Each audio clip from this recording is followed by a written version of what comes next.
Should formula. we be using the military to deliver baby formula? Probably not, especially when you don't need to use U.S. government assets in order to fly this stuff in. What you need is to open up the free market economy so that people can do what they do best, which is provide things for other people who need it.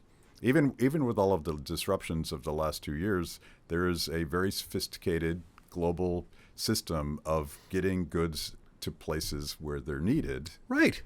And doing so in the least expensive fashion possible.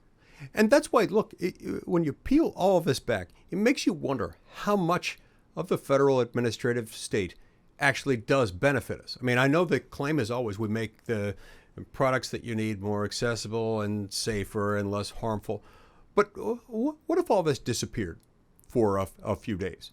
If it disappeared for a few days, do you really think that in this day and age, with information being as readily accessible as it is, that any business selling adulterated or harmful product would last very long?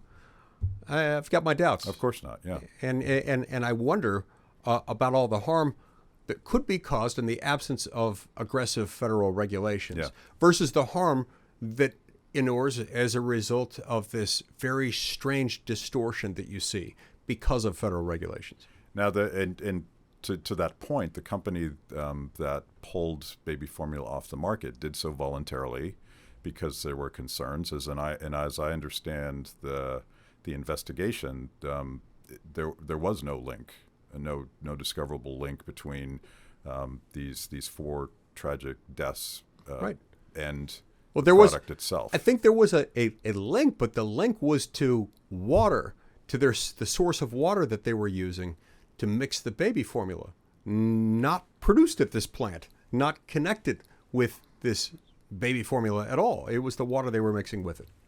So a final constitutional question, and I've scratched my head again and again over the last 2 years, wondering where the heck the executive branch gets the authority to do some of the things it's doing.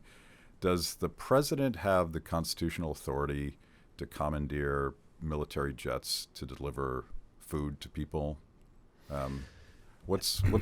Okay, so the president does have sweeping authority as commander-in-chief of the armed forces to order troop movements, to be the commander-in-chief.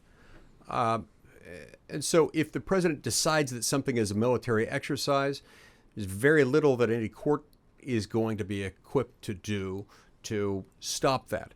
But all that said, that seems a little too cute to me.